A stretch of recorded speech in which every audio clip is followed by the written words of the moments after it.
الحمد لله نحمده ونستعينه ونستغفره ونؤمن به ونتوكل عليه ونعوذ بالله من شرور أنفسنا ومن سيئات أعمالنا من يهده الله فلا مضل له ومن يضلل فلا هادي له. اس کی آواز اگر تھوڑی سی بڑھا دیں. کہاں ہیں وہ؟ عاصم بھائی سے کہیے. عمران بھائی عاصم. من يهده الله فلا مضل له ومن يضلل فلا هادي له ونشهد أن لا إله إلا الله وحده لا شريك له ونشهد أن محمدا عبده ورسوله صلى الله تعالى عليه وعلى آله وأصحابه وبارك وسلم تسليما كثيرا.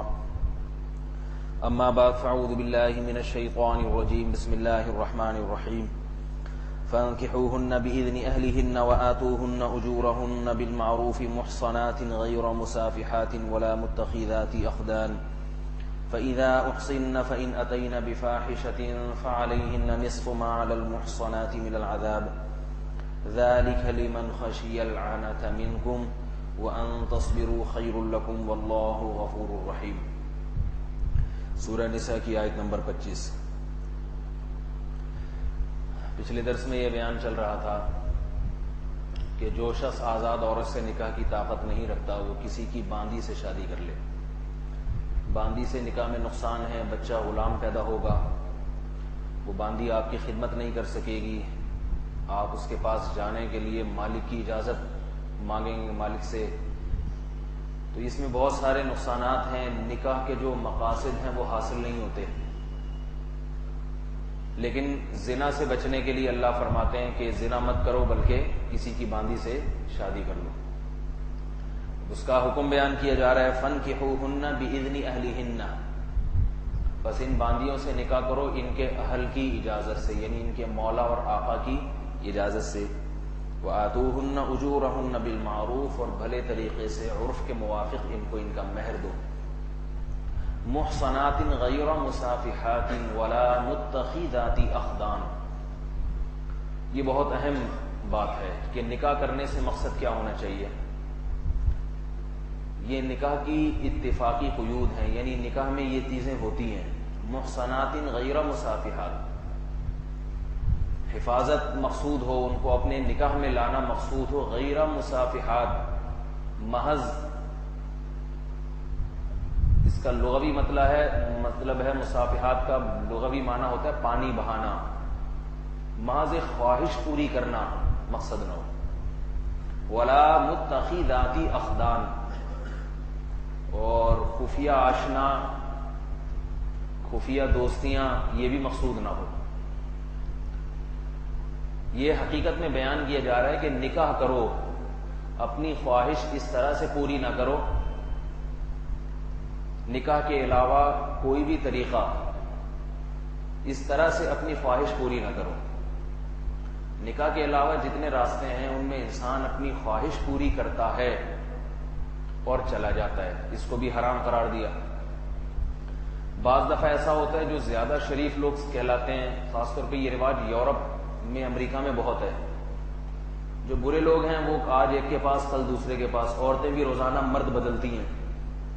جو ذرا زیادہ اچھے سمجھے جاتے ہیں وہ ایک بوائے فرینڈ رکھتی ہیں وہ عورتیں، اور مرد بھی ایک گرل فرینڈ رکھتا ہے. اس کو ذرا زیادہ شریف سمجھا جاتا ہے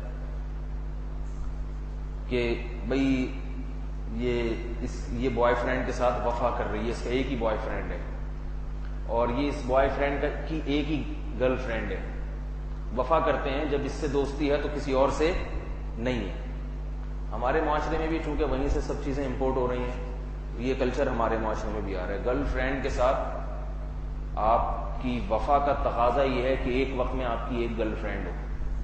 آپ فخر سے بتاتے ہیں کہ میری آپ کے علاوہ کسی سے دوستی نہیں ہے، اور گرل فرینڈ بھی آپ سے اس نے سیٹنگ کی ہوئی ہے. معذرت کے ساتھ، کیونکہ میرے پاس اور کوئی الفاظ نہیں ہے اس کو بتانے کے لیے. اب میں کیا بتاؤں؟ جو معاشرے میں ہو رہا ہے وہی بتاؤں گا نا بیٹھ کے. لوگ کہتے ہیں نا پتہ نہیں کس قسم کی باتیں کرتے ہیں، تو وہی جو ہو رہا ہے اسی کو ڈیفائن کروں گا نا، وہی بتاؤں گا. ہو رہا ہے، ہم کر نہیں رہے یا نہ کروا رہے ہیں لوگوں سے، نہ مشورے دے رہے ہیں، بتا رہے ہیں کہ ایسا ہو رہا ہے. اور اسی ہونے والی چیز کو قرآن منع کر رہا ہے کہ یہ نہیں کرو. قرآن نے بھی تو اس کو ہائی لائٹ کیا نا. مجھ پر اشکال کریں گے تو قرآن پہ بھی کریں گے, اللہ میاں ایسی باتیں کیوں کر رہے ہیں قرآن مجید میں کہ گرل فرینڈ نہ بناؤ. خدن گرل فرینڈ کو کہتے ہیں. گرل فرینڈ علل اعلان ہوتی ہے اور ایک سہیلیاں ہوتی ہیں چپکے سے. پہلے زمانے میں چونکہ علل اعلان گرل فرینڈ بنانے میں بے عزتی ہوتی تھی, لوگ کہتے تھے ذلیل آدمی ہے, برا آدمی ہے, لڑکیوں سے دوستیاں کرتا ہے, تو چھپ چھپا کے دوستیاں ہوتی تھیں. کھلے عام دوستیاں کرنا اور زیادہ برا ہے. جیسے چھپ کے زنا کرنا یہ بھی گناہ, کھلے عام زنا کرنا اس سے بڑا جرم. تو اللہ نے ان دوستیوں پر بھی پابندی لگا دی. گرل فرینڈ رکھنے کی تمہیں اجازت, بولو بھائی, نہیں. بیوی سے وفا ہوتی ہے, اس کے علاوہ کسی سے وفا نہیں. تو لہذا کسی عورت کا, لڑکی کا کوئی بوائے فرینڈ ہے, جب تک وہ شوہر نہیں ہے کچھ بھی نہیں ہے وہ. اور اگر کسی بوائے کے, کسی لڑکے کی کوئی گرل فرینڈ ہے تو جب تک وہ بیوی نہیں ہے, کوئی وفا کے احکام, وعدوں کے احکام آپ کی طرف متوجہ, وہ کچھ بھی نہیں ہے. وہ زانیہ ہے, وہ زانیہ ہے, وہ طوائف ہے, وہ بد کردار عورت ہے. یاد رکھو, آپ کی کسی لڑکی سے دوستی ہے اور آپ اس سے ملاقاتیں کرتے ہیں, گپ شپ کرتے ہیں, خفیہ ملاقاتیں ہوتی ہیں آپ کی, کتنا ہی اچھا اس پہ لیبل لگا دیا جائے, کتنا ہی اچھا عنوان ہو, شریعت اس کو طوائف کہتی ہے, بد کردار کہتی ہے, اور آپ کو بد کردار. بد کردار مرد, بد کردار عورت. یہ پاک دامن مرد نہیں ہے اور وہ پاک دامن عورت نہیں ہے. اس لیے اللہ نے عورت سے خواہش پوری کرنے کے ان تینوں دروازوں کو بند کر دیا. صرف ایک دروازہ کھول دیا کہ باقاعدہ نکاح ہونا چاہیے, باقاعدہ نکاح. اور نکاح میں دو بنیادی چیزیں ہیں جس کے بغیر نکاح ہوتا نہیں ہے. نکاح میں دو بنیادی ریڑھ کی ہڈی کی حیثیت رکھتی ہیں دو چیزیں. نمبر ایک, گواہوں کی موجودگی میں ایجاب و قبول ہو اور وقتی نہ ہو, ہمیشہ کے لیے ہو. سمجھ میں آ رہی ہے بات؟ وقتی نہ ہو بلکہ دائمی. وہ الگ بات ہے کہ آپس میں اختلافات کی بنیاد پر طلاق کی نوبت پہنچ جاتی ہے. نکاح اپنی مدت پوری کرنے سے پہلے ہی ختم. نکاح کی مدت پوری کب ہوتی ہے؟ جب دونوں میں سے ایک مر جائے. سمجھ رہے ہیں بات؟ دونوں جب تک زندہ ہیں, اگر طلاق ہو جائے تو اس کا مطلب یہ نکاح اپنی مدت پوری کرنے سے پہلے ختم ہو گیا. دونوں میں سے ایک مر جائے تو اس کا مطلب یہ کامیاب شادی تھی, موت تک دونوں نے ایک دوسرے کو نبھایا ہے, ایک دوسرے سے جو معاہدہ کیا تھا اس کو نبھایا ہے. تو بنیادی مقصد کیا ہوگا نکاح میں اور زنا میں؟ بنیادی فرق, نکاح ہمیشہ کے لیے ہوتا ہے. نمبر دو, باقاعدہ ایجاب و قبول. اگر آپ نے گرل فرینڈ کسی کو بنا دیا ہمیشہ کے لیے, تو چاہے ہمیشہ کے لیے بھی بنائیں مگر وہ نکاح نہیں ہے. اس کو متخذاتی اخدان کہا گیا ہے قرآن مجید, کیونکہ ایجاب و قبول نہیں ہوا. ایجاب و قبول کہ میں نے تمہیں اپنے نکاح میں لیا, وہ کہے یا اس کا وکیل کہے میں نے قبول کیا. سمجھ رہے ہیں بات؟ یہ دو چیزیں نہیں ہیں. اور یہ بھی ایجاب و قبول بھی کس کی موجودگی میں ہونا چاہیے؟ اصل مسئلہ تو یہ کہ اصل سنت تو یہ کہ علل اعلان, ساری دنیا کو پتا ہو کہ آج سے فلاں فلاں کی بیوی ہے, بن گئی ہے. یہاں ایک ذرا علمی نقطے کی بات بتاؤں. لوگ عام طور پہ اپنی بچیوں کا نکاح یا بیٹوں کا نکاح کرنے کے لیے رائے کے اجتماع کا انتظار کرتے ہیں کہ رائے میں ہول سیل کے حساب سے نکاح ہوگا. وہاں تو 200 300 نکاح ہوتے ہیں. یا کراچی اجتماع کا انتظار کرتے ہیں. اس میں دو خرابیاں ہیں. رائے سے ہمیں بہت عقیدت ہے, اس میں کوئی شبہ نہیں ہے. سمجھ رہے ہیں بات؟ کراچی اجتماع سے ہمیں بڑی عقیدت, اللہ ہمیں بھی جانے کی توفیق دے, اس کی برکتیں حاصل کرنے کی توفیق دے. لیکن حقیقت یہ ہے کہ اس میں دو گڑبڑیں ہیں. نمبر ایک, اس کی وجہ سے نکاح کی تاخیر کرنی پڑتی ہے. مثال کے طور پر اجتماع اگلے مہینے ہے تو آپ خامخواہ میں نکاح میں 1 مہینہ تاخیر کریں گے کہ بھی ریون کے اجتماع میں ہم نکاح کریں گے, جبکہ شریعت خیر میں خاص طور پہ نکاح میں غیر ضروری تاخیر پسند نہیں کرتی. جیسے جنازے میں تاخیر اچھی نہیں ہے نا. علماء نے لکھا ہے نا کہ جنازے میں اس لیے تاخیر کہ ساری دنیا اکٹھی ہو جائے, فلاں بھی آ جائے, فلاں بھی آ جائے, جنازہ پڑا ہوا ہے, تو یہ جنازے کی بے ادبی ہے. جتنے لوگ میسر ہوں بڑھا دینا چاہیے. تو ایسے ہی نکاح میں نبی صلی اللہ علیہ وسلم کے دور میں بھی جو نکاح ہوئے ہیں صحابہ کرام نے کر لیے. بعض دفعہ اس کا بھی انتظار نہیں کیا کہ نبی کو بلوائیں گے ہم. مشہور واقعہ عبد الرحمن ابن عوف رضی اللہ تعالیٰ عنہ کا, مدینہ ہجرت کر کے آئے تو نکاح کی ضرورت تھی, اجنبی تھے, تو نبی صلی اللہ علیہ وسلم کے پاس آئے. مختصر واقعہ کہ اگلے دن آپ صلی اللہ علیہ وسلم نے دیکھا کہ آپ کے زعفران کی خوشبو لگی ہوئی ہے اور رنگ بھی لگا ہوا ہے زعفران. پوچھا یہ کیا ہے؟ عبد الرحمن فرمائے میرا نکاح ہو گیا کل. دیکھو انہوں نے رائے کے اجتماع کا انتظار نہیں کیا, بلکہ یہ بھی نہیں کیا کہ بھئی جمعہ آ رہا ہے تو نبی صلی اللہ علیہ وسلم سے پڑھوا دوں گا. بس ملا, کہیں بھی رشتہ مل گیا, پیغام بھیجا قبول ہے, انہوں نے کہا ابھی بلاؤ, چلو جی ہو گیا نکاح. تو نبی صلی اللہ علیہ وسلم نے یہ تھوڑی فرمایا ہے عبد الرحمن میں تو سوچ بھی نہیں سکتا تھا تم ایسے نکلو گے, ہے بھائی میرا بھی انتظار نہ کیا. شریعت ان چیزوں کو, ہاں اس وقت جو اویلیبل ہو کوئی بزرگ ان کو ضرور دعوت دیں. افضل یہ ہے کہ نکاح کسی نیک آدمی سے پڑھایا جائے, نیک آدمی سے پڑھایا جائے, لیکن نیک آدمی کے انتظار میں نکاح میں تاخیر نہ کی جائے. نیک آدمی سے پڑھانے کا مطلب یہ کہ آپ کو فوراً خیال آئے بھائی ہاں ہو گئی ہے اب نکاح کرتے ہیں, تو فوری طور پر جو نیک آدمی میسر ہو آپ کو اس وقت, جو مارکیٹ میں اویلیبل ہو نیک آدمی اس وقت, صحیح ہے نا, جو فوری طور پر ہاں بھائی فلاں مولوی صاحب ہیں, فلاں مفتی صاحب ہیں, مسجد کے امام ہیں, فون کرو ٹائم ہے تو آ جائیں, تشریف لے آئیں حضرت, یا ہم آپ کے پاس آ جاتے ہیں. تاخیر نہ کریں اس میں غیر ضروری. کسی ریزن سے کسی وجہ سے تاخیر ہے وہ تو ٹھیک ہے, بعض دفعہ پورا اطمینان ہی نہیں ہے نا ان پہ, تو تھوڑا سا ڈیلے کرتا ہے کہ ان کے تھوڑے حالات تو سامنے آ جائیں, دیکھیں تو صحیح ہے کیا. یہ تاخیر تو کسی وجہ سے ہے, محض اس لیے کہ نیک آدمی سے نکاح پڑھانا ہے تو اس کے لیے 1 مہینے کا رائے کا انتظار کیا جائے, یہ غلط ہے, اس کی میں نفی کر رہا ہوں. دوسری بات یہ کہ اس لیے بھی نامناسب ہے, جائز ہے رائے میں نکاح, برکتیں بھی حاصل ہوں گی انشاءاللہ, لیکن یہ اس لیے بھی کہ نکاح کا میں جو گواہوں کی جو شریعت نے شرط لگائی ہے اس کا بنیادی مقصد یہ کہ سب کو پتا چل جائے کہ آج سے فلانی فلاں کی بیوی ہے, تاکہ لوگ کسی کو کوئی شبہ نہ ہو کہ پہلے تو یہ ان کے ساتھ نہیں گھومتے تھے اب یہ کیوں گھوم رہے ہیں. تو یہ چیز اپنے محلے میں جہاں لوگ آپ سب ایک دوسرے کو جانتے ہیں وہاں یہ حکمت حاصل ہوتی ہے. سب محلے والوں کو جہاں آپ صبح شام نماز پڑھتے ہیں سب کو پتا ہوتا ہے, یا آپ کے رشتہ داروں کو پتا ہوتا ہے کہ فلاں اور فلاں پہلے ایک دوسرے کے لیے نامحرم تھے, اب جب نام پکارا جاتا ہے بھائی فلانی کا نکاح فلاں سے کیا تو سب کو پتہ چل جاتا ہے اچھا بھائی ٹھیک ہے ماشاءاللہ ان کی رشتہ داری آپس میں قائم ہو گئی. اب اگر ان کو کہیں لے کے گھومے گا تو کوئی انگلی نہیں اٹھائے گا, یہ خود سیٹنگ میں پڑ گئے. آج تک ہمیشہ سیٹنگ کے خلاف بیان کرتے تھے, آج خود دوسروں کی بہو بیٹیوں کو لے کے گھوم رہے ہیں, تو یہ الزام نہیں ہوگا, سب کو پتا چل جائے گا. ورنہ کم از کم رشتہ داروں کو تو پتا ہو نا, سب رشتہ داروں کو. آپ کراچی ہی میں ہیں تو کراچی ہی میں کسی بھی مسجد میں نکاح کریں آپ کے رشتہ دار پہنچ جاتے ہیں کم از کم, لیکن رائے رشتہ دار نہیں پہنچتے. اتنے اچھے ہوتے تو ملک میں اسلامی انقلاب نہیں آ جاتا. جتنے رشتہ داروں میں ایک آدھ بیچارہ جا رہا ہوتا ہے رائے کے اجتماع میں, وہ بھی لڑ مر کے جا رہا ہوتا ہے, اس کو بھی پیچھے سے سارے گھر والے ٹانگیں کھینچ رہے ہوتے ہیں کہ شرم نہیں آتی جاتے ہوئے تمہیں, بھی بچوں کو چھوڑ کے جا رہے ہو یا کر رہے ہو, تو دین کا کام ہے اس میں کون جانے دے گا. تو پورے محلے سے یا کم از کم پورے خاندان سے 1 یا 2 فرد جا رہے ہیں.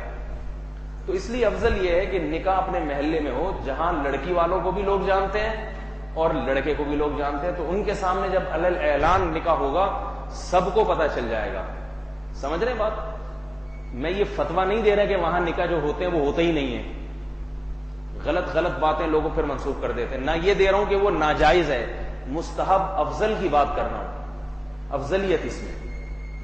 البتہ رائے کے اجتماع میں آپ گئے, وہیں خیال آ گیا وہاں آپ ہی جیسے کوئی نیک بزرگ آئے ہوئے تھے تو آپس میں طے ہو گیا، چل بھائی، انہوں نے کہا میں اپنی بیٹی آپ کو دے دیتا ہوں. انہوں نے کہا آپ نے سوچا ایسا نہ ہو ابھی ان کے نیک نیک ارادے ہیں، اجتماع کی برکات ہیں، گھر جاتے ہوئے ان کا کہیں ارادہ تبدیل نہ ہو جائے واپس پہنچے، تو چلو ہم یہی نکاح کر لیں، پھر ٹھیک ہے. سمجھ رہے ہیں بات؟ تو یہ ہے. تو میں یہ عرض کر رہا تھا کہ نکاح میں 3 چیزیں بنیادی، اعلان ہوتا ہے، کم سے کم اعلان کیا 2 گواہ. اچھا یہاں ایک اور بات سے بات نکلتی ہے کہ نکاح میں ہمارے ہاں مجمع اکٹھا کیا جاتا ہے بارات کے نام پہ، جبکہ نکاح میں یہ میرے علم میں کہیں نہیں ہے کہ مجمع بلاؤ، بلکہ یہ جہاں مجمع ہے وہاں نکاح کرو. جیسے جمعے کی نماز میں مجمع ہوتا ہے تو حکم ہے جمعے کی نماز کے بعد نکاح افضل ہے. سب کو پتہ چل جائے گا، آپ محلے کی جو محلے کی مسجد ہے جمعے کی نماز پڑھے، وہاں نماز کے بعد نکاح، اس مجمع پہلے سے موجود ہے اس میں نکاح ہو جائے گا.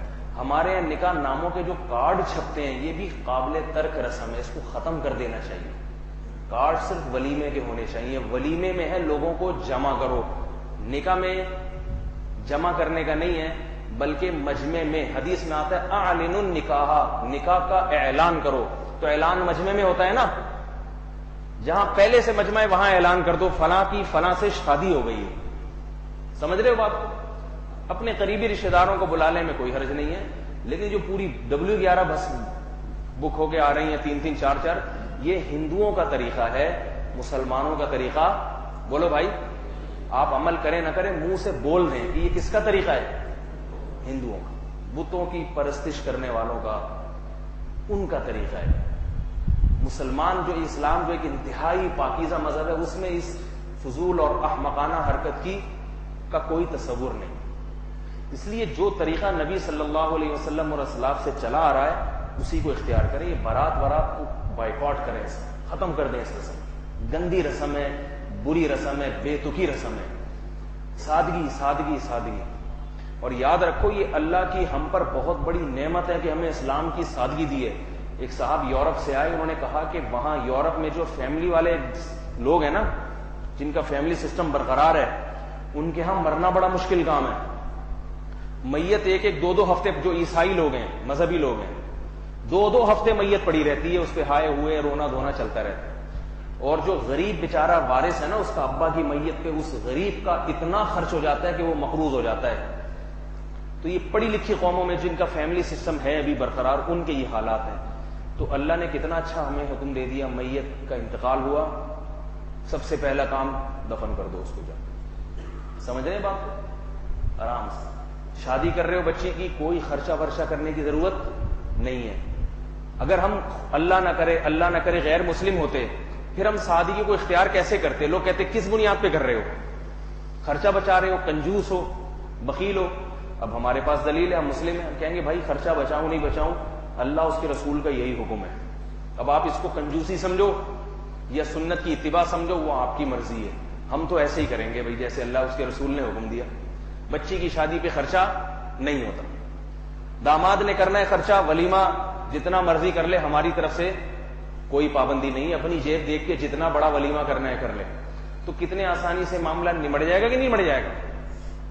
ایک آخری بات کر کے آگے چلتا ہوں. دیکھو سب خاندان والے مل کے بیٹھو، آپس میں سب کمپرومائز کر لو کہ ہم نے بارات کی رسم اپنے خاندان سے ختم، تاکہ ایک دوسرے کو تانے پھر ختم. ورنہ ہوتا کیا ہے کہ آپ نے نہیں کی، کہیں گے اپنی بچی کی باری میں نہیں کر رہا، دوسروں کی باراتیں آج تک کھاتا رہا ہے سارے.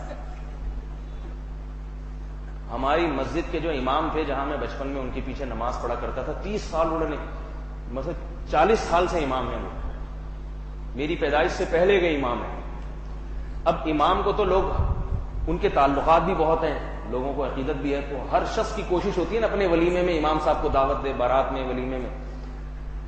تو وہ امام، ظاہر ہے امام بیچارے زیادہ عام طور پہ اتنے مالدار تو نہیں ہوتے. تو 40 سال میں پتہ نہیں کتنے لوگوں کے بہرحال انہوں نے ولیمے میں شرکت کی ہے، لوگوں نے ان کو دعوت دی. اب جب ان کے بچے کی شادی تھی، بیٹے کی، تو پریشان کہ 40 سال میں جتنے لوگوں کا ولیمہ کھایا ہے، کسی ایک کو بھی اگر نہیں بلایا تو وہ کیا کہے گا؟ کہے گا امام صاحب ہم نے تو بلایا تھا، آپ نے نہیں بلایا. تو بالآخر بیچاروں نے کیا ولیمہ، اور اتنا بڑا ولیمہ شاید ہمارے علاقے کی تاریخ میں اتنا بڑا ولیمہ نہ ہوا. سمجھ رہے بات؟ ایسا لگ رہا تھا رائے کا ایک اجتماع ہو رہا ہے. بہرحال ان کے کچھ عقیدت مندوں نے بھی تھوڑا سا ان کی قسم پرسی اور حالت دیکھ کے ممکن ہے شاید تعاون کیا ان کے ساتھ. تو کچھ مریدین نے، کچھ معتقدین نے کہ بھائی حضرت ہم آپ کی پریشانی کو سمجھتے ہیں. تو میں یہ کہہ رہا ہوں کہ آپس میں مل بیٹھ کے خاندان کے افراد جن میں سمجھداری ہے وہ آپس میں طے کر لیں کہ بھائی ہم اپنے بارے میں ہم نے مشہور کرنا ہے کہ ہمارے ہاں بارات کا تصور ہی نہیں، ہم لوگ ہیں ہی اسی قسم کے، نہ جہیز دیتے ہیں نہ جہیز لیتے ہیں. طے کر لیں کیا جا رہا ہے. اگر رشتہ دار اس کے لیے تیار نہ ہو، کچھ نوجوان آپس میں مل کے بیٹھ جائیں، بولو ہم نے ایک نیا خاندان آباد کرنا ہے. سمجھ آ رہی ہے بات؟ یہ بھی نہیں ہوتا تو میں یہ کام نہیں کروں گا، لیکن آپ کو میرے پاس ٹائم نہیں ہے. کچھ لوگ شادی دفتر کھول لیں، کچھ نوجوان مل کے، ایک نوجوان نہیں 10-15 افراد کمیٹی بنائیں اور بولے اس کے ذریعے شادی ہوگی اسی لڑکے کی جو بارات کے بغیر، جہیز کے بغیر شادی کرے گا. سمجھ رہے ہیں بات کو؟ اور ایک کے لیے تیار نہیں ہوگا وہ، یہ بھی بتا دوں میں، کیونکہ اس میں غریب مسکین قسم کی لڑکیاں آئیں گی جن کے پاس جہیز کے پیسے نہیں ہوں گے. یہ تجربہ ہو چکا ہے، بڑے بڑے علماء نے کیا ہے. ایسے دفاتر کھولے وہ چلے ہی نہیں. میں نے حضرت مولانا حسن شغوری صاحب نے ایسا ادارہ کھولا، میں نے کہا حضرت نہیں چلے گا، ناممکن ہے یہ چل جائے جو آپ کھول رہے ہیں نا بغیر جہیز کے شادی. اس میں ساری غریب مسکین لڑکیاں آئیں گی، لڑکے کوالیفائڈ ان لڑکیوں سے شادی کریں گے ہی نہیں. وہ کہیں گے فری میں کر رہے ہیں تو کوئی چیز تو ایسی ملے نا، کوالیفائڈ لڑکی ملے ہمیں ہمارے خاندان کے حساب سے، اور جو کوالیفائڈ ہوگی وہ بغیر جہیز کے کرے گی نہیں. تو میں نے کہا یہ نہیں چلے گا. انہوں نے 1 سال کوشش کی، وہ نہیں چلا. تو مرد شادی کے لیے اپنے سے کمتر لڑکی سے شادی کے لیے اس وقت تیار ہوگا جب اس کے پاس ایک اور کا آپشن. کیا ہو گیا بھائی؟ یہاں اٹک گیا آ کے حلق میں. یہ مشاہدوں تجربوں کی بات کر رہا ہوں. سمجھ میں آ رہی ہے بات؟ اگر میری ان تجاویز پر آپ کو اشکال ہے اور آپ کو قبول نہیں ہے، پھر جو ہو رہا ہے ہونے دو، پھر رو نہیں. پھر یہ نہیں کہا کرو کہ میری بہن بیٹھی ہوئی اس کی شادی نہیں ہو رہی اور میری اپنی نہیں ہو رہی اور مجھ سے زنا نہیں چھوٹ رہا، مجھ سے بدنظری نہیں چھوٹ رہی. جاؤ اسی گندگی میں گٹر میں کودو، ناچو، گوں کھاؤ، جو مرضی کرو، ہمیں پریشان نہیں کرو. پھر سمجھ میں آ رہی ہے بات؟ میرے پاس لڑکوں کے فون آتے ہیں، زنا نہیں چھوٹتا، میں کہتا ہوں شادی کرو. کیسے کروں؟ بہنوں کی نہیں ہو رہی، پہلے ہوگی تو پھر اب ہوگی ہماری. تو یہی ایک گندگی ہے. جس کو گوں کھانے کا شوق ہو شوق سے کھائے، جس کو اللہ رسول کی تعلیمات پر عمل کرنے کا شوق ہے تو بھائی ہم یہاں اللہ رسول کی تعلیمات بیان کرنے کے لیے آپ کے سامنے بیٹھے ہوئے. سمجھ میں آ رہی ہے بات؟ تو مرد شادی کرتا ہے اپنے سے کمتر میں لڑکا جب اس کے پاس ایک اور کا آپشن ہوگا، تبھی تو وہ کمتر پہ. چلو ابھی بیوہ سے کر لو، فی الحال طلاق یافتہ سے کر لو، پھر دیکھیں گے ایک اور بھی ہو جائے گی بعد میں. پہلی کرنی ہے تو میرے بھائی قربانی کا بکرا جو سال میں ایک دفعہ آتا ہے، وہ کسی سے لنگڑا لولا برداشت ہوتا ہے؟ جیسے ہی لائیں گے محلے والے بولیں گے کیا اٹھا کے لے آیا ہے. حالانکہ بہت سے، چلو لنگڑے کی تو ممکن ہے آپ یہ سوچیں قربانی پتہ نہیں ہوگی نہیں ہوگی، لیکن بہت سے بکروں کی قربانی ہو جاتی ہے. مگر محلے میں لائیں گے تو عزت خراب ہو. ہمارے ایک دوست بکری اٹھا کے لے آئے قربانی کے لیے، اور اتنی اس بیچاری باریک سی، لوگ کہہ رہے ہیں مذاق اڑا رہے ہیں بھائی کیا سوپ بنا کے پیو گے اس کا، یعنی یہ تبصرے ہو رہے ہیں. تو قربانی کا بکرا جو سال میں ایک دفعہ لیا جاتا ہے، اس پہ انسان کمپرومائز کے لیے تیار نہیں ہوتا، اپنا معیار کم کرنے کے لیے تیار نہیں ہوتا. یہ بیوی ہے تو کسی کی باندی سے کیسے شادی کرے گا جو قرآن کہہ رہا ہے؟ قرآن کہہ رہا ہے زنا نہیں کرو، کسی کی باندی سے شادی کر لو، تو کیسے کرے گا شادی؟ تو یہی جب ہی ممکن ہے یہ کہ مرد کو وسعت دی جائے کہ بھائی فی الحال، اللہ بھی کہہ رہے ہیں فی الحال گزارا چلاؤ. تو فی الحال اس سے پھر اللہ تعالیٰ کا وعدہ ہے کہ ایک دفعہ اللہ کے راستے پہ آؤ گے تو انشاءاللہ راستے کھلیں گے تمہارے لیے، وسعتیں پیدا ہوں گی. تو میں آپ سے گزارش کرتا ہوں چند نوجوان مل کے کوئی ایسا ادارہ کھول لیں، اس میں خواتین جو پریشان ہیں، جن کی شادیاں نہیں ہو رہی، فارم جمع کریں ان سے بولے کہ آپ کو اس شرط پہ ہم فارم میں اندراج کریں گے کہ اگر آپ کو دوسری بیوی بننا پڑا کسی کی، یا آپ کے شوہر نے آپ سے شادی کی تو وہ دوسری شادی بھی کر سکتے ہیں، آپ اس میں زبردستی مخالفت نہیں کریں گے، اس شرط کے ساتھ اگر آتی ہیں تو آپ یہ فارم فری میں فل کریں، کوئی فیس نہیں ہے، جہیز بھی نہیں آپ سے لیا جائے گا. نہیں یاری بات سمجھ، جہیز بھی آپ سے نہیں لیا جائے گا، فری پھوکٹ میں شادی. معذرت تھوڑے بازاری الفاظ ہیں لیکن سمجھانے کے لیے آپ ہی کی زبان استعمال کروں گا نا، جو لیاقت آباد میں رائج ہے جو زبان. فری میں شادی ہو رہی ہے، کوئی بارات نہیں، کوئی خرچہ نہیں. بندہ یہ بیٹھا ہوا ہے آپ کے 2 دانت کا، دکھا دیں وہاں بندہ بیٹھایا ہوا، تو یہ 2 دانت کا پلا پلایا پوری گارنٹی کے ساتھ. وہ فوراً کہے گا بھائی میں یہ نہیں، یہ والی نہیں، یہ تو طلاق یافتہ ہے، اس کے ساتھ تو ایک بچہ بھی مجھے مل رہا ہے. تو آپ اس کو بولیں بھائی فارم میں اور بھی ہیں، خبر کرو بھی اور بھی ہیں، ایک لے جاؤ، تھوڑا کامیاب حقوق ادا کرو، 1 سال چلا کے دیکھو، ہم آپ کو بھی دیکھیں گے آپ ماشاءاللہ آپ میں وہ گٹس ہیں بیوی کو سنبھالنے کے نہیں ہیں. اگر اچھی طرح سے آپ نے سنبھال لیا، فارم اور بھی ہیں، اور بھی ہیں.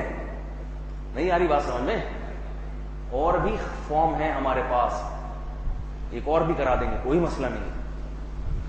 نہیں آ رہی میرا خیال ہے بات. اس سے زنا سے بھی، اور اس میں بائیکاٹ کرو معاشرے کا، خاندان کا چھوڑ دو. یہ خاندان کے رسم و رواج سب سے زیادہ جہنم میں لے جانے کا سبب انسان کا خاندان بنتا ہے. ابراہیم علیہ السلام نے جب بت پرستی کے خلاف دعوت چلائی ہے تو لوگ کیا کہتے تھے کہ ہم باپ دادا کے راستوں کو، طور طریقوں کو نہیں چھوڑتے. ابراہیم نے کہا جاؤ جہنم میں. قرآن مجید میں اللہ نے فرمایا کہ جس طرح آج ہی اپنے باپ دادا کے طور طریقوں کو نہیں چھوڑ رہے، ابراہیم علیہ السلام نے کہا انما اتخذتم من دون اللہ اوثانا مودۃ بینکم فی الحیاۃ الدنیا. آپس کی رشتہ داری ٹوٹ نہ جائے، محبتیں قائم رہیں، اس محبت کو برقرار رکھنے کے لیے کہ تم خدا کی بغاوت کر رہے ہو. ابراہیم نے کہا کہ خدا کی قسم یہی رشتہ داری، اسی سے برات کا قیامت کے دن اعلان کرو گے جب اس کا انجام دیکھو گے. جب دیکھو گے نا الٹے لٹکے ہوئے قیامت کے دن، پھر یہی بولو گے اللہ یہ میرا باپ نہیں ہے، باپ بولے گا یہ میرا بیٹا نہیں ہے. یہی رشتہ داری سے برات کا اعلان کرو گے، میں اس کا کچھ نہیں لگتا، اس کو پھینک دو جہنم میں، مجھے بچا لو. تو یہ خاندان معاشرہ تمہیں زنا کی طرف لے کے جائے گا. ان کے ہاں زنا کوئی جرم ہی نہیں ہے، کچھ بھی نہیں ہوتا، کہتے ہیں زنا کر لیا کیا ہو گیا. میں آپ کو رشتہ داری توڑنے کا حکم نہیں دے رہا، میں کہہ رہا ہوں اللہ کا حکم پہلے. رشتہ داری بھی ہم اس لیے جوڑتے ہیں کہ کس کا حکم ہے؟ اللہ کا حکم ہے میرے بھائی. رشتے بھی اس لیے جوڑ رہے ہیں ہم. والدین سے بدکلامی بدتمیزی حرام ہے، جائز نہیں ہے، اس سے بدکلامی بالکل مت کرو. لیکن قرآن نے والدین کا حکم کیا بیان کیا؟ صاحبہما فی الدنیا معروفا، بہت اچھے طریقے سے پیش آؤ، لیکن راستہ کس کا؟ واتبع سبیل من اناب الی، راستہ اس کا جو میرے دین پہ چل رہا ہے. والدین کے راستے پہ نہیں چلنا، اچھا سلوک کرنا ہے والدین کے ساتھ، چاہے وہ غیر مسلم ہو کافر ہو. جب بھی ملنا ہے ذلت سے بازوؤں کو جھکا کے، جو خدمت ہو بتائیے میں کروں گا.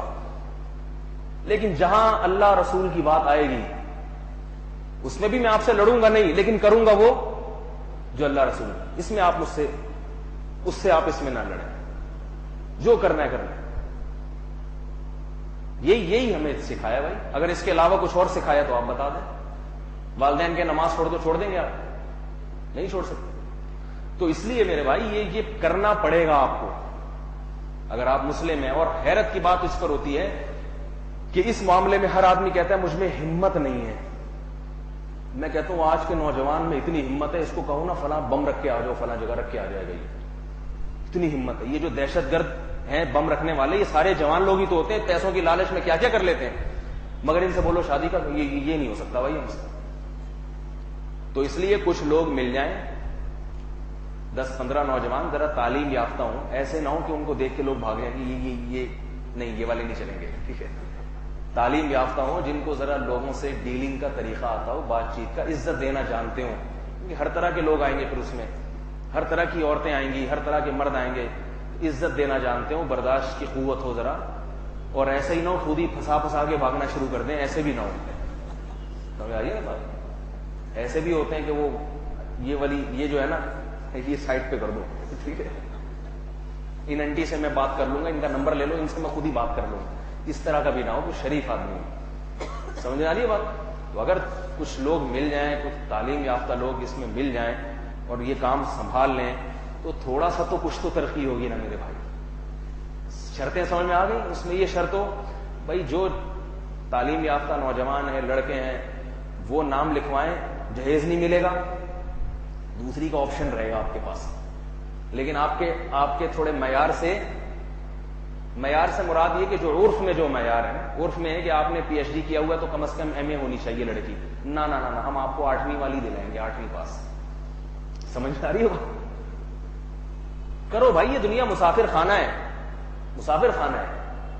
آپ کو بالکل آپ کے حساب سے مل گئی تو بھی کون سا قبر میں آپ کے ساتھ جائے گی، مر جاؤ گے ختم ہو جائے گی. یہ مسافر، ٹرین میں آپ سفر کرتے ہیں نا، کوشش ہوتی ہے سیٹ پہ کوئی اچھا آدمی مل جائے، نہیں ملا تو گزارا کرتا ہے یار، چلو بھائی آگے اتر جانا. میں یہ تھوڑی کہ ہمیشہ اسی کے ساتھ زندگی گزرے گی. بیوی بھی اس مسافر خانے میں شریک حیات ہے، یہ حیاتی سفر ہے. تو سفر کے حساب سے دیکھو، ناقابل برداشت بھی نہ ہو کہ بھائی سفر ہی مشکل ہو جائے، ٹرین کی کھڑکی سے چھلانگ مارنے کا دل کرے. بعض دفعہ ایسا بھی ہوتا ہے، ایسا مسافر پیسنجر آپ کے ساتھ سفر کر رہا ہے، آپ کہتے ہو بھائی چھلانگ لگا کے گر جاؤں یا اس کو گرا دوں. تو ایسا بھی نہ ہو کہ آپ کے لیے ناقابل برداشت ہو. ما طاب لکم کا مطلب یہی کہ جو ذرا مناسب لگے تمہیں، تو تھوڑی سی مناسبت، بہت معیار اونچا نہ ہو. یہ کرو گے پھر آپس میں تھوڑا سا، تو اس کی یہ دیکھو کتنا مشہور ہوتا ہے. یہ میں آپ کو بتاؤں کتنی زیادہ اس کی ترقی ہوتی ہے، اور آپ کی اپنی بھی ہو جائے گی اس چکر میں. باہر جو یہ ادارہ چلائے گا اس کی بھی تو ہو ہی جائے گی نا. نیت خدمت کی رکھے وہ لوگوں کی. کیا خیال ہے؟ غلط تو نہیں کہہ رہا بھائی؟ کچھ 10-15 لوگ، مجھ سے میرا کام کیا ہوگا، میں بیانات میں اس کی پبلسٹی کر دوں گا کہ بھائی ایسا ایک ادارہ ہے، اس میں بغیر ذمہ داری کے، کیونکہ میرے پاس اتنا ٹائم نہیں میں ایک کو جا کے لیبارٹری ٹیسٹ کراؤں یہ آدمی صحیح ہے یا 2 نمبر ہے، یہ ٹائم نہیں ہے ہمارے پاس. تو وہ لیکن ایسا ادارہ پھر لوگ خود ہی دیکھیں گے کہ یہ صحیح لوگ ہیں یا غلط لوگ ہیں، یہ کام کر رہے ہیں، تو وہ تو رزلٹ جب آئے گا تو اس سے پتہ چل جائے گا نا. تو لڑکیاں بہت ہیں بے انتہا، بھرمار ہے، لیکن دماغ میں یہ خناس بھرا ہوا ہے کہ ہم نے، ان کی بھی ایک ریکوائرمنٹ ہے نا دماغ میں ایک خناس. جب دیکھتا ہے نا انسان اس نے کر لی، یوں کر لی، پھر آہستہ آہستہ انسان ایک دوسرے کو دیکھ کر رواج پکڑتا ہے. وہ نبی صلی اللہ علیہ وسلم نے اپنے منہ بولے بیٹے کی بیوی سے شادی کی طلاق کے بعد. آپ صلی اللہ علیہ وسلم کو یہ خوف تھا کہ اگر میں نے کر لی تو عرب کیا کہیں گے، اپنی منہ بولی بہو کو بیوی بنا لیا. تو اللہ تعالیٰ نے فرمایا کہ آپ کو اب کرنی پڑے گی، اس لیے کہ آپ کریں گے تو لوگوں کے دل سے اس کی نفرت، اس عمل کی نفرت نکلے گی. اللہ یہ بھی کہہ سکتے تھے کہ اے نبی آپ بیان دیں، خطبہ دیں، جس میں بتائیں کہ جو منہ بولا بیٹا ہوتا ہے وہ حقیقی بیٹا نہیں ہوتا اور اس کی بیوی حقیقی بہو نہیں ہوتی، لہذا یہ جائز ہے. یہ بھی تو کر سکتے تھے نا، لیکن نبی نے ایسا نہیں. اللہ نے فرمایا زوجناکہا، ہم نے آپ کا نکاح ان سے کرا دیا ہے تاکہ آپ کے عمل کو دیکھ کے لوگوں کا جمود ٹوٹے. تو میرے بھائی عمل کو دیکھ کے جمود ٹوٹتا ہے، تقریروں سے جمود نہیں ٹوٹتا. عمل کریں گے. رمضان کا روزہ رکھنا کیوں آسان؟ ایک ماحول بنا ہوا ہوتا ہے. نماز کا ماحول نہیں ہے تو نماز پہ روزے سے زیادہ تقریریں ہوتی ہیں مگر نماز پڑھنے والے کم ہیں دنیا میں. تو اس کا چونکہ ماحول بنا ہوا ہے روزوں کا، سب رکھ لیتے ہیں. نماز کا ماحول نہیں ہے، بے نمازی زیادہ ہیں تو اس کے صبح و شام فضائل بیان کریں مگر عمل نہیں ہوتا، حالانکہ اس کی فضیلت اور اس کی اہمیت روزے سے زیادہ ہے نماز کی اہمیت. تو کچھ لوگ کر لیں تو ثواب ملے. ثواب کی حالات کی کوئی گارنٹی نہیں ہے. یہ جو آپ یہ کام کریں گے تو کس کے لیے؟ اللہ کے لیے. اس میں جو مشکلات ہیں اللہ کے لیے. ایسا نہ میرے گھر پہ آئے آپ نے کہا تھا، آپ نے بولا تھا، ہم نے وہ کر دیا، اب یہ ہو رہا ہے، لڑائی ہو رہی ہے. میری طرف سے کوئی گارنٹی نہیں ہے، لیکن ہمارے پاس اس کے علاوہ کوئی آپشن ہے نہیں. اس میں فائدہ ہو نقصان ہو، نقصان ہے تو اس نقصان کی تلافی کر کے پھر اس کو تسلسل کو جاری رکھنا ہے، روک نہیں سکتے. کچھ لوگ اگر اس کام کے لیے آمادہ ہو جائیں تو مجھ سے جتنی خدمت ہو سکے گی ان کی میں کروں گا. مجھ سے مشورہ لینا ہو، مجھ سے ملاقات کرنی ہو، جتنا ٹائم چاہیے میں ان کو ملاقات، ان کو مشورے دینے کے لیے تیار ہوں. اپنے لیے میں یہ کام نہیں کر رہا، میری الحمدللہ ہو گئی ہیں، ٹھیک ہے نا، میری بہت ساری ہوئی ہوئی ہیں. اپنے لیے نہیں. اگر میں کما رہا ہوتا نا پھر یہ دعوت چلا رہا ہوتا، کوئی یہ کہہ سکتا تھا کہ اپنے چکر میں مولوی صاحب پڑھ گئے ہیں. تو میری بہت الحمدللہ ہوئی ہوئی ہیں. دعا کرو اللہ ان کو صحیح طریقے سے چلنے کی توفیق عطا فرمائے، مجھے چلانے کی، ان کو چلنے کی. باقی یہ کہ یہ میں آپ لوگوں کے لیے کہہ رہا ہوں. تو کوئی لوگ اگر اس میں نوجوان کچھ تعلیم یافتہ ذرا پڑھے لکھے لوگ ہوں تو ان کو اگر یہ کرنا ہے تو پھر مجھ سے ملنے میں تھوڑا وقت دوں گا اور یہ سلسلہ تھوڑا سا آگے بڑھا دیں. یہ آیت میں آگے لے کے چلتا ہوں. مدارس سے جو لڑکیاں فارغ ہوتی ہیں نا، عالمات، بعض بڑی ذہین سمجھدار ہوتی ہیں، ان کو عالم کا رشتہ ہی نہیں ملتا، وہ پوچھے لگا رہی ہیں. ٹھیک ہے. ایک عالمہ کی شادی ہوئی، لڑکے نے پہلے تو بڑے لارے رپے دیے کہ میں خود بھی عالم بنوں گا، میں یوں کروں گا، میں یوں. شادی جب ہو گئی تو اب وہ اس کو بنات کے مدرسے میں پڑھانے بھی نہیں دے رہا، حالانکہ وہ پہلے سے استانی تھی. اب دیکھو بات تو یہ ہے کہ جب ایک لڑکی نے علم دین حاصل کیا اور مضبوط علم ہے تو اب وہ کیا کر رہی ہے؟ سارا دن گھر کے کام کاج کر رہی ہے اور اس کے ساس اور اس کے شوہر اور اس کے رشتہ دار اس کو مدرسے میں پڑھانے نہیں دے رہے. دلیل یہ دی جاتی ہے کہ لڑکی کی پہلی ذمہ داری گھر ہے. ٹھیک ہے، دلیل سمجھ میں آتی ہے، لیکن میں کہتا ہوں یہی لڑکی اگر ڈاکٹر ہوتی تو پوچھے لگواتے اس سے؟ کہتے جائیے آپ پڑھائیں، آپ ٹیچنگ کریں یونیورسٹی میں. یہی لڑکی انجینئر ہوتی، جاب کرواتے اس سے. چونکہ علم دین ہے نا، اس کے مقابلے میں پوچھے کی اہمیت زیادہ ہے. علم ارشاد کرے گی، لڑکیوں کو پڑھائے گی، وہ بھی دین سیکھیں گی ایمان سے. اس سے کیا ہوتا ہے؟ اس سے بہتر نہیں گھر میں پوچھا لگ جائے. تو میری سمجھ میں یہ چیزیں آتی نہیں. لڑکی کی ذمہ داری یقیناً پہلے گھر ہے، باقی چیزیں بعد میں.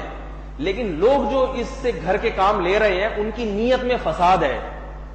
ان کی نیت، یہی لڑکی ڈاکٹر ہوتی، ٹیچر ہوتی، بلکہ شرطیں لگاتے ہیں کہ شادی کرنی ہے کس سے؟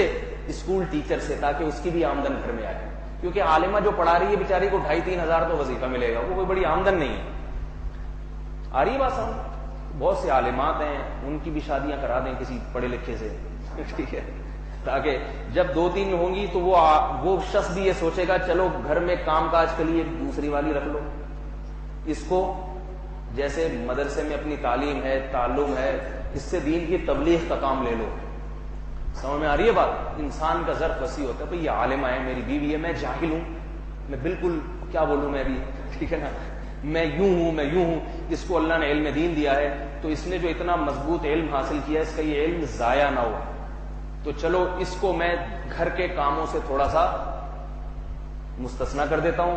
یہ کیا کرے گی؟ پڑھائے گی. تعلیم و تعلم کا سلسلہ، بچوں کو تجوید پڑھانا، یہ بھی تو کام ہے نا بہرحال. تو یہ کام کر لے گی. یہ والی اس کو کچھ بھی نہیں آتا، اس کو بھئی گھر کی ذمہ داری تم سنبھالو. صحیح ہے نا؟ تو یہ حساب بھی چل سکتا ہے. لیکن اگر آپ لوگ تھوڑا سا ہمت کریں، ادارہ کھولیں، ایسے چلائیں. کیا خیال ہے؟ سمجھ میں آ رہی ہے بات؟ خطرناک باتیں ہو گئی آج کچھ زیادہ. اچھا خیر، یہ میں ترجمہ کر دیتا ہوں.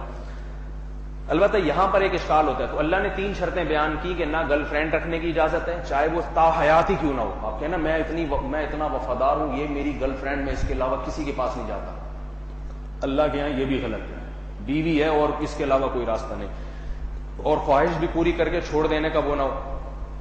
البتہ کوئی شخص نکاح کر رہا ہے لیکن نکاح سے اس کا مقصد خواہش پوری کرنا ہے اور کچھ بھی نہیں ہے. بعض لوگ شادی کر رہے ہوتے ہیں صرف مزے کے لیے، یعنی یہ عنوان ہوتا ہے کہ یہ شادی کر رہا ہے صرف کس کے لیے؟ مزے کے لیے. تو اس کے 2 مطلب ہوتے ہیں. جب کوئی آدمی صرف مزے کے لیے شادی کر رہا ہے تو اس میں 2 چیزیں ہیں. یا تو وہ اس کا مقصد ہے صرف مزے برائے مزے، حقوق ادا کرنے کا پروگرام نہیں ہے، اس کے لیے تو شادی حرام ہے. سمجھ میں آ رہی ہے؟ اور اگر ایک آدمی کا ارادہ ہے تو مزے برائے مزے، لیکن وہ کہہ رہا ہے میں مزے کے لیے شادی کر رہا ہوں مگر میں بیوی کے حقوق پورے ادا کروں گا، تو یہ حرام نہیں ہے بلکہ جائز ہے. ایسے آدمی کو ملامت کرنا کہ یار اس کا تو مقصد مزے اڑانا ہے، تو یہ حلال ہے، مزہ ہے نا، حلال مزے اڑا رہا ہے اور وہ حقوق بھی پورے کرنے کی نیت، تو پھر اس کو ملامت کرنا اس کو جائز نہیں ہے. اور علماء نے لکھا ہے کہ ایسے آدمی کو ملامت کرنے میں کفر کا اندیشہ ہے، کیونکہ قرآن مجید میں اللہ کا ارشاد ہے الا علی ازواجہم او ما ملکت ایمانہم فانہم غیر ملومین.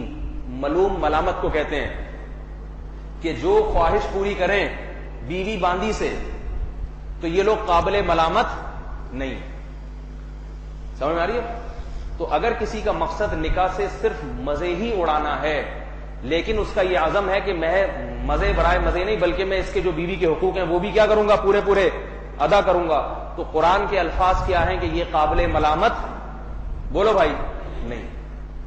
یہ میں اس لیے کہہ رہا ہوں کہ بعض دفعہ آپ کسی سے صرف اس کی خوبصورتی کی بنیاد پہ شادی کرنا چاہ رہے ہوتے ہیں، اب لوگ فوراً ملامت کریں گے یہ آج کل کے نیک لوگ بھی ایسے ہو گئے، شکل دیکھ کے شادی کر رہے ہیں. تو بھائی اگر وہ شکل دیکھ کے خوبصورتی کی بنیاد پہ شادی کر رہے ہیں لیکن اس کا ارادہ ہے حقوق پورے کرنے کا، تو جائز ہے شریعت میں، اس کو غلط کہنے کی اجازت نہیں ہے. ہاں ہوتا یہ کہ شہوت پرست آدمی وہ مزے پورے کرنے کے بعد پھر بوجھ سمجھنے لگتا ہے بیوی کو، اس لیے علماء اس سے منع کرتے ہیں کہ ذمہ دار آدمی وہ یہ کہتا ہے کہ میں نے حقوق پہلے اس کے ذہن میں ہوتے ہیں اور مزے دوسرے درجے میں.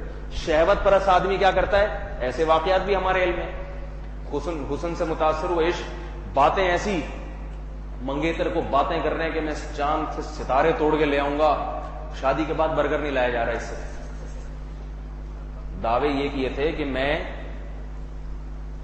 کیا لے کر آؤں گا، تم شادی تو کرو، میں تمہارے لیے کیا لے کر آؤں گا، آسمان سے چاند سے ستارے کہہ رہا تھا، سوری آسمان سے ستارے اور چاند تارے توڑ کے لے آؤں گا میں. اب انڈا موڑ سے برگر نہیں لے کے آ رہا. تو یہ انسان کی علامت ہوتی ہے کہ اب اس کا چونکہ دل بھر گیا نا، دل بھر گیا، اب کیوں وہ محبت کا اظہار کرے گا اور اب کیوں ایسی باتیں کرے گا. تو یہ اگر ہے نا تصور تو یہ کیا ہے، غلط ہے. یہ شہوت پرست آدمی ہونے کی علامت ہے. آپ صلی اللہ علیہ وسلم کی سیرت دیکھیں، ازواج مطہرات امہات المومنین کے ساتھ آپ کا معاملہ کیسا تھا. حضرت خدیجہ جو آپ سے عمر میں 15 سال بڑی، آپ نے سب سے زیادہ محبت ان سے کی ہے، سب سے زیادہ. تو یہ اچھے اخلاق کی علامت ہے. پھر امی عائشہ سے کیسی محبت آپ صلی اللہ علیہ وسلم نے کی ہے، کیسی محبت کی آپ صلی اللہ علیہ وسلم نے. نبی جس گلاس سے جس جگہ سے پانی پیتے تھے نا، آج کوئی ہے اپنی بیوی کو اتنی محبت دے. نبی صلی اللہ علیہ وسلم حضرت عائشہ جس جگہ سے پانی پی رہی ہیں گلاس میں منہ لگا، ہم تو ایسا کرتے ہیں نا کسی نے پانی پیا ہو تو ہم ذرا سائڈ بدل کے وہاں سے پیتے ہیں، اس کے ہونٹ یہاں لگے ہیں، پتہ نہیں اور کیا کیا لگ گیا ہو، گٹکا بھی لگ گیا ہوگا اس میں اور مین پوری بھی لگ گئی ہوگی، تو ہم گلاس گھماتے ہیں. کتنا ہی نمازی صاف ستھرا ہو پھر بھی وہاں سے گھن آتی ہے. لیکن نبی صلی اللہ علیہ وسلم جہاں امی عائشہ منہ لگا کے پانی پیتی، آپ برتن لے کے وہیں منہ لگا کے پانی پیتے تھے. تو یہ اس کی علامت ہے کہ آپ صلی اللہ علیہ وسلم نے اس شادی کو کیسا نبھایا ہے. اور موت کے وقت بھی آپ صلی اللہ علیہ وسلم کی روح اس وقت نکلی ہے جب آپ کا سر امی عائشہ کی گود میں تھا. یہ اس لیے عجیب ہے کہ آپ صلی اللہ علیہ وسلم قریش کے سردار تھے، عرب آپ کے تابع ہو چکے تھے، ایک ایک اشارے پہ گردن کٹاتے. جس آدمی کو اتنی عزت مل جائے وہ تو ماں کو نہیں پوچھتا، بیوی کو کیا پوچھے گا، وہ تو اس کے تو سر ہی اونچا ہو جاتا ہے. پھر موت کے وقت امی عائشہ فرماتی ہیں کہ مجھے یہ فضیلت ہے کہ میرے تھوک کو اللہ نے نبی کے تھوک کے ساتھ جمع کیا. آپ سے بیماری کی وجہ سے مسواک چبانا ممکن نہیں تھا، آپ نے امی عائشہ کو دیا کہ یہ چبا کے دے دو، ورنہ بیوی کا تھوک بھی جب بیوی کوئی چبا کے دے دے تو آدمی کو تھوڑی گھن آتی ہے اس سے، مگر جب محبت ہو تو آپ صلی اللہ علیہ وسلم موت کے وقت کیسا محبت کا معاملہ کر رہے ہیں. یہ نہیں فرمایا پتھر سے کوٹ کے دے دو، فرمایا عائشہ دانتوں سے چبا کے دے دو. تو اس لیے میرے بھائی دونوں چیزیں لیا کریں. سمجھ میں آ رہی بات، حقوق والی چیز بھی لے اور وہ جو نکاح والی چیز بھی. تو دونوں چیزیں لیتے ہیں تو پھر حساب کتاب چلتا ہے. بہت سے بدبخت ہیں میرے علم میں جنہوں نے نکاح کیا مگر نکاح کرتے ہوئے تو شریعت میں جلدی شادی ہے، بس کر لو. اسلام میں اتنی تاخیر نہیں ہے، اسلام اجازت نہیں دیتا، فوراً کر لی. اب جب کر لی ہے تو پھر اسلام نے جو کہا ہے کہ بیوی سے ایسی محبت کا معاملہ کرو، یہ کرو، یہ نہیں ہو رہا. ویل للمطففین ہے نا کہ جب لینے کا وقت آتا ہے تو پورا وصول کرتے ہیں، دینے کا وقت آتا ہے ڈنڈی. جب لینے کا وقت آتا ہے تو وعیدیں سناتے ہیں، دیکھو کسی کا مال ناحق کھانا جہنم میں جانے کا سبب سنا دی. اب جب دینے کا وقت آیا، یہ ایسا ہی ہے جیسے بعض لوگ بولیاں لگا کے کمیٹی لیتے ہیں نا، کم میں خریدتے ہیں کمیٹی، یہ سود ہے. لیکن جب اپنی نکل گئی کمیٹی اب فتویٰ لے کر آ رہے ہیں کہ یہ سود ہے. صحیح ہے نا. اب کیا کر رہے ہیں؟ یہ سود ہے. تو بھائی آپ نے تو لے لیا, اب سود کا مطلب جو اضافی آپ لوگوں نے پیسے لیے وہ مجھے دے دو. تو میں جواب یہ دیتا ہوں کہ یہ سود ہے, لیکن آپ نے جو لوگوں سے قرض لے لیا نا, تو کمیٹی کا انتظار لوگوں پر واجب نہیں ہے. آپ سے فوراً ابھی بھی واپس مطالبہ کر سکتے ہیں. جو آپ نے ایڈوانس کمیٹی لی فوراً واپس دے دو. سود تو ہے, یہ معاہدہ باطل ہے, لیکن سرے سے باطل ہے. لہذا 2 آدمی ان پہ چھوڑو, ان سے بولو جتنے تم نے کمیٹی کے پیسے لیے ہیں نا بولی لگا کے سارے واپس کرو, ابھی کرو واپس, گھر نہیں جانے دیں گے. یہ بھی ہے. تو یہ حساب ہے کہ دونوں چیزوں کو لینا چاہیے. تو یہ بس آیت کا ترجمہ کر کے درس کو ختم کرتا ہوں. سوالات کی پرچیاں ہیں کیا؟ فرمایا فَإِذَا أُحْصِنَّ فَإِنْ أَتَيْنَ بِفَاحِشَةٍ, جب یہ نکاح کی قید میں آ جائیں, فَإِنْ أَتَيْنَ بِفَاحِشَةٍ, تو باندی اگر کسی بے حیائی کا ارتکاب کرے یعنی زنا کرے, فَعَلَيْهِنَّ نِصْفُ مَا عَلَى الْمُحْصَنَاتِ مِنَ الْعَذَابِ, تو آزاد عورتوں پہ جو سزا ہے باندی کو نصف ملے گی. آزاد عورت کی سزا 100 کوڑے ہے, باندی کی سزا 50 کوڑے. غلام کو شریعت میں کم سزا ملتی ہے کیونکہ غلام ہے, آزاد آدمی کو زیادہ سزا ملتی ہے. غلام آزاد آدمی کی زنا کی سزا 100 کوڑے ہے اور غلام کی زنا کی سزا 50 کوڑے ہے. آزاد آدمی کی عورت کی زنا کی سزا 100 کوڑے اور باندی کی زنا کی سزا 50 کوڑے. آزاد آدمی اور عورت اگر شادی شدہ ہو زنا کرے تو اسے سنسار کیا جاتا ہے, پتھروں سے مارا جاتا ہے. باندی شادی شدہ ہو کے بھی اگر زنا کرتی ہے تو اسے پتھروں سے ہلاک نہیں کیا جاتا بلکہ کوڑے لگائے جاتے ہیں, اس کو 50 کوڑے لگا کے چھوڑ دیا جائے گا. آگے فرمایا ذالک لمن خشی العنۃ منکم, یہ باندی سے نکاح اس کے لیے ہے جس کو زنا کا خطرہ ہو. وان تصبروا خیر لکم, کیونکہ اس نکاح میں نقصانات ہیں. کسی کی باندی ہے, بچہ غلام پیدا ہوگا, اس لیے صبر کرو تو یہ تمہارے لیے زیادہ بہتر ہے کہ انتظار کرو. اگر اپنے نفس پہ قابو پا سکتے ہو آزاد عورت سے نکاح کیا کرو.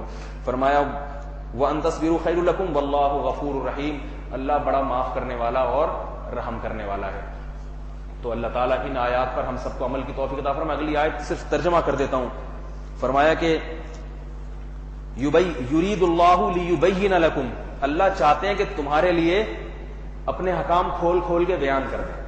یہ اتنی مزیدار آیت ہے نا, ان تمام احکام کے بعد جو بیان ہو رہی ہے, اللہ اپنی نعمت بیان کر رہے ہیں. دیکھو اللہ تو چاہتا ہے تمہارے سامنے دودھ کا دودھ پانی کا پانی کر دے, یہ بتاتے غلط کیا ہے اور صحیح کیا ہے. آگے فرمایا وَيُرِيدُ الَّذِينَ يَتَّبِعُونَ الشَّهَوَاتِ, لیکن جو لوگ شہوت پرست ہیں, غیر مسلم لوگ جو خواہشات کے پیچھے چلتے ہیں, وہ یہ چاہتے ہیں کہ ان تمیلوا میلا عظیما, کہ تم سیدھے راستے سے بالکل ہٹ جاؤ. تو ان کی اتباع نہ کرو جو غیر مسلم ہیں, اللہ کے پیچھے چلو جو تمہیں صحیح صحیح معلومات بتا رہا ہے, جو تمہیں صحیح صحیح احکام دے رہا ہے. کتنا بڑا فضل ہے میرے بھائی, ہمارے پاس اللہ کی کتاب اصل شکل میں موجود ہے. اس میں ہمیں پتہ چل جاتا ہے یہ صحیح ہے یہ غلط. ان کے پاس قیامت تک سوچتے رہتے ہیں ان کے فلاسفر کہ صحیح کیا ہے غلط کیا ہے, جس کی قرآن نے مثال دی کہ او کظلمات فی بحر لجی یغشاہ موج من فوقہ موج من فوقہ سحاب ظلمات بعضها فوق بعض اذا اخرج یدہ لم یکد یراہا. فرمائے غیر مسلم کی مثال ایسے ہے جیسے سمندر کی تہ میں ہو کئی اندھیروں میں. ایک آدمی سمندر کی تہ میں ہو, ویسے ہی اندھیرا, رات کا اندھیرا, سمندر کی لہروں کا اندھیرا, آسمان پہ کالے بادلوں کا اندھیرا, اتنا دھک اندھیرا, کالا اندھیرا کہ اذا اخرج یدہ لم یکد یراہا, ہاتھ نکال کے دیکھنا چاہے تو ہاتھ بھی نہیں دیکھ سکتا. ہاتھ تو دور قریب کر کے دیکھ لیتا ہے نا انسان, کا ہاتھ نظر نہیں آتا. تو ایسے آدمی کو کیا پتا میں نے اگلا قدم کہاں رکھنا ہے. یہ اللہ ان کی مثال دے رہے ہیں غیر مسلموں کی. وہ یہی سوچتے رہتے ہیں کہ نیچر کیا ہے, غیر فطری چیز کیا ہے, صحیح کیا ہے غلط کیا ہے, ان کو رہنمائی نہیں ہے. تبھی تو پریشان ہے. کوئی کہتا ہے گرل فرینڈ رکھ لو, کوئی کہتا ہے نہیں نکاح کرنا چاہیے, کوئی کہتا ہے اولاد ہونی چاہیے, کوئی کہہ رہا ہے نہیں اولاد نہیں ہونی چاہیے, کوئی کیا. جتنے فلاسفر ہیں اتنے ہی نظریات ہیں, جتنے فلاسفر ہیں نا اتنے ہی نظریات. پھر ایک ہی قوم کے اندر اتنے, پھر ان قوموں میں اختلافات. روس بھی ترقی یافتہ قوم, انہوں نے کہا کہ کمیونزم ہونا چاہیے, شخصی ملکیت ہونی نہیں چاہیے. لوگوں کا بیڑا غرق کر دیا اس نظریات میں, بڑے بڑے ذہین لوگ. امریکہ کہتا نہیں سیکولرزم ہونا چاہیے.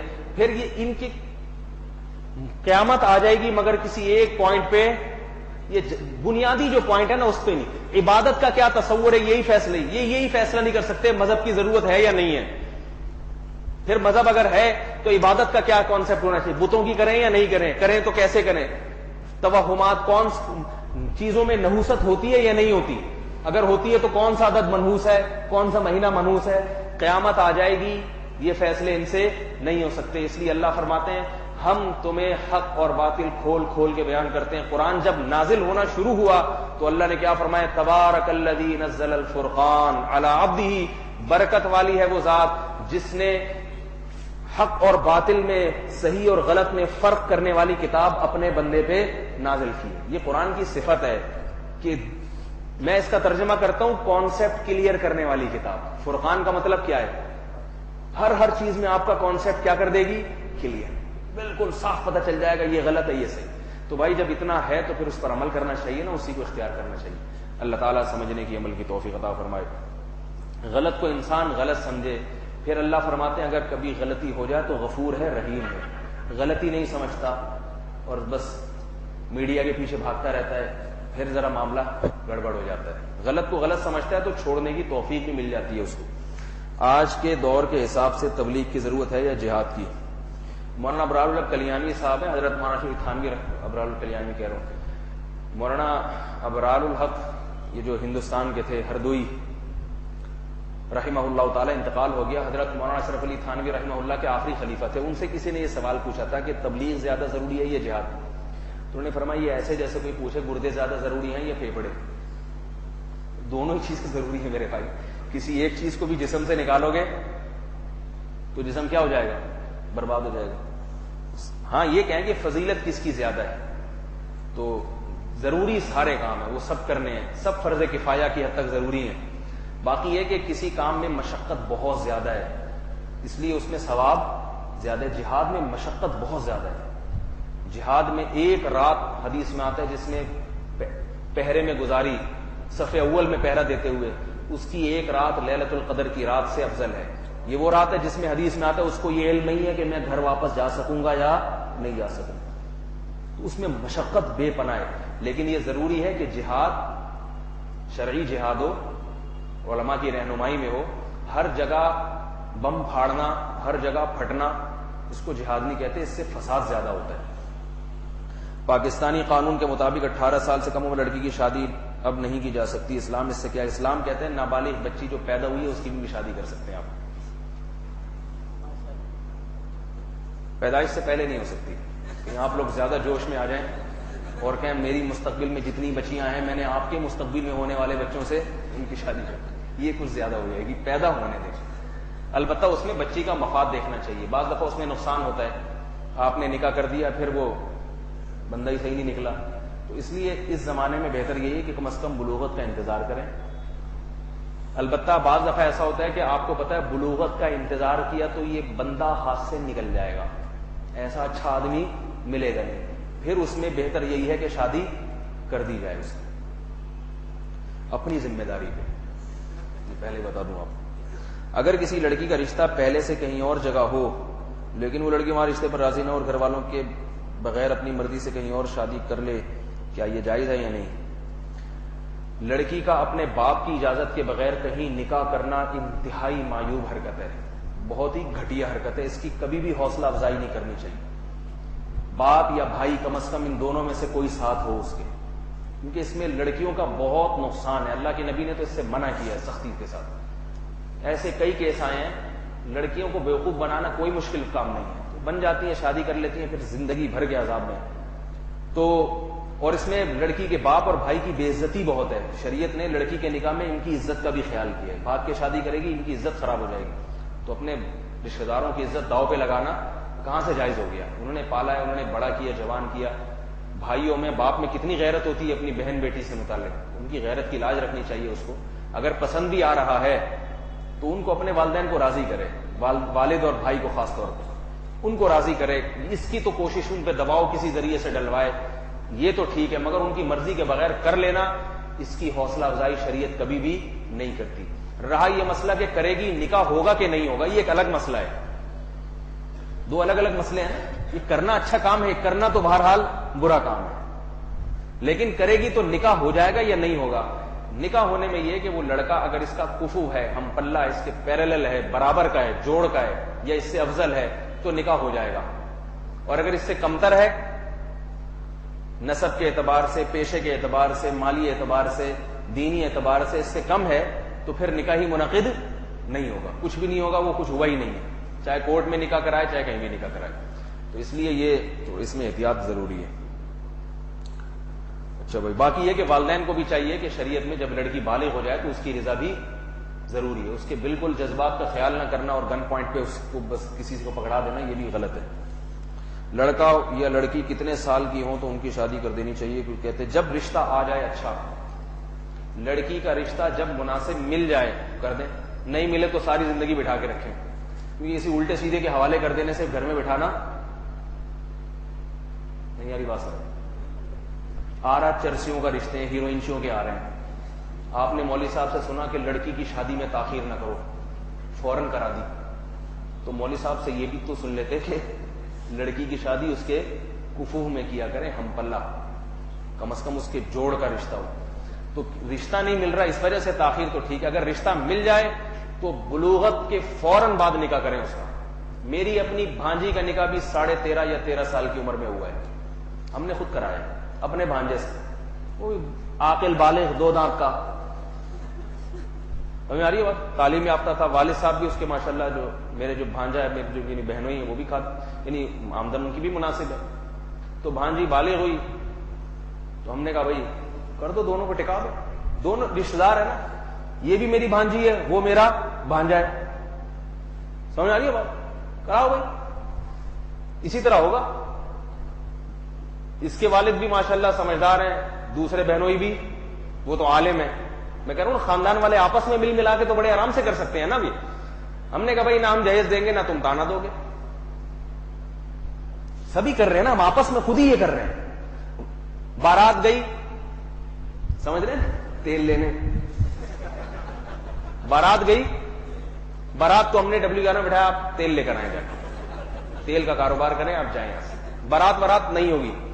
اب مسئلہ یہ تھا کہ جو لڑکی ہے نا، جو بھانجی تھی ہماری، اس کے جو سسرال ہے وہ پورا ٹبر، اللہ کرے وہ کہیں بیان نہ سن لیں، وہ نہ ویسے خون خوار نہ کہ یہ کون سی شادی ہو رہی ہے، مولویوں کی کوئی شادی ہے، یہ ہمارے خاندان میں آج تک ایسی نہیں ہوئی، نہ جہیز نہ کوئی کارڈ نہ کوئی بارات.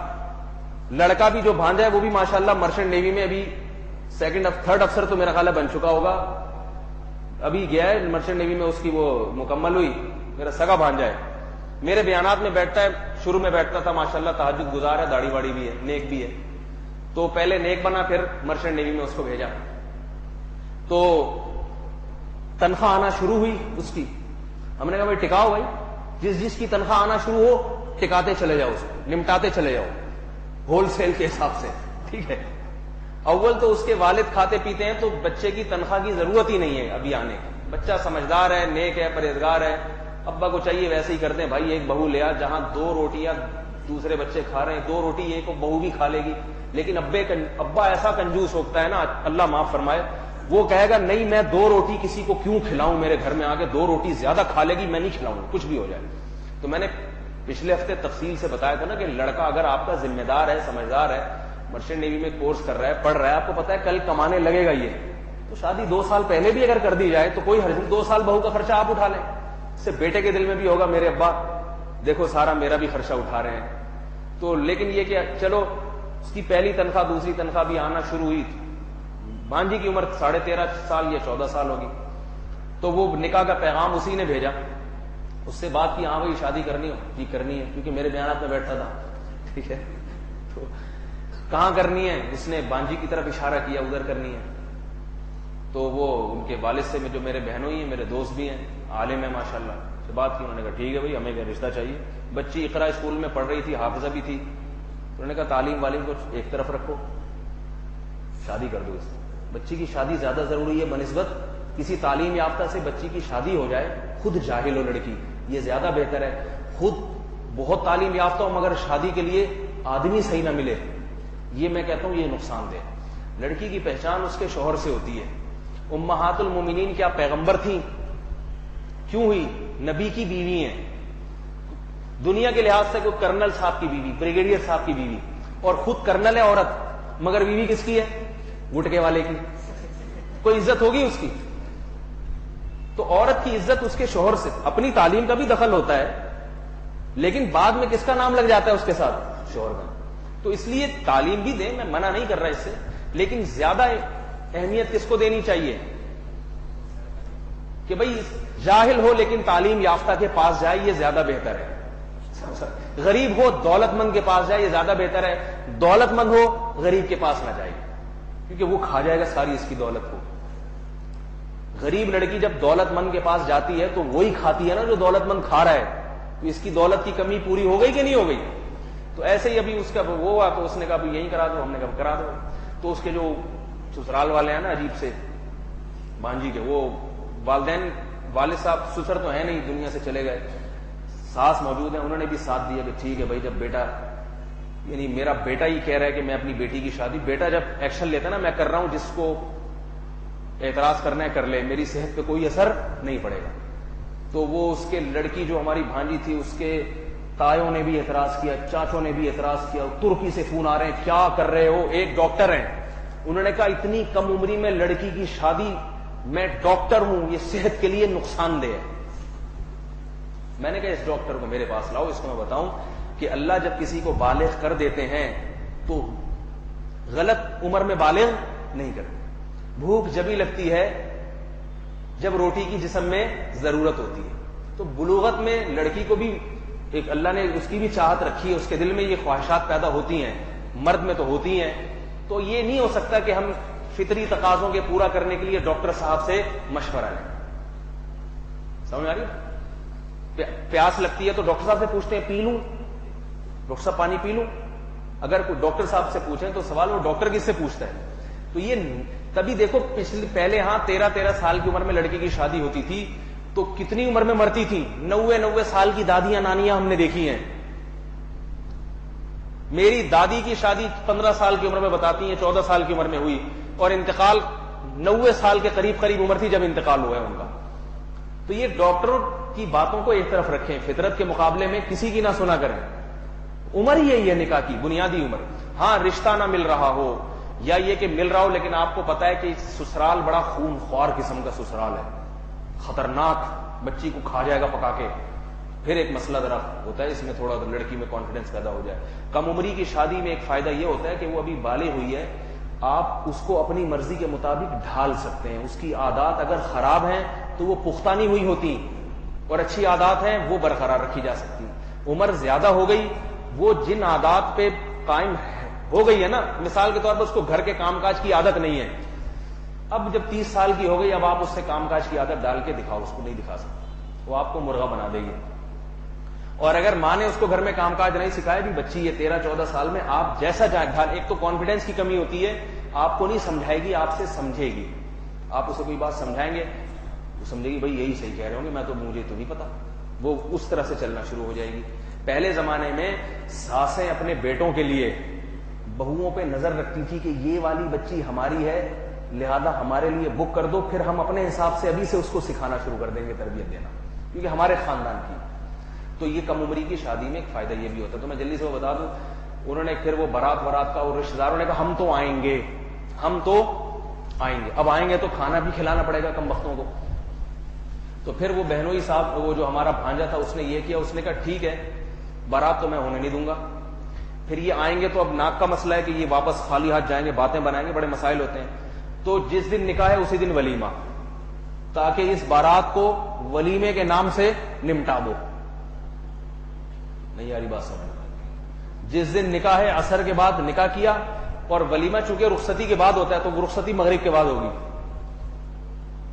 نہیں یاری بات، مغرب کے بعد رخصتی، عشاء کے بعد ولیمہ. بولے بھائی ایسے ہی ہوتا ہے ہمارے یہاں. جس نے جو کرنا ہے، میرا خیال ہے 6 مہینے ہونے والے ہیں شادی کو، ہو گئی ماشاءاللہ. اس لڑکی کے جو ہمارے بہنوئی ہے اس کا بھی 1 روپیہ خرچ نہیں ہوا. سمجھ آ رہی ہے بات؟ تو ایسے ہو آپ لوگ بھی کر سکتے ہیں، تو اتنی پریشانی کی بات نہیں ہے. آپ لوگ کو تو افسوس ہو رہا ہوگا، ہماری کیوں ایسے نہیں ہوئی.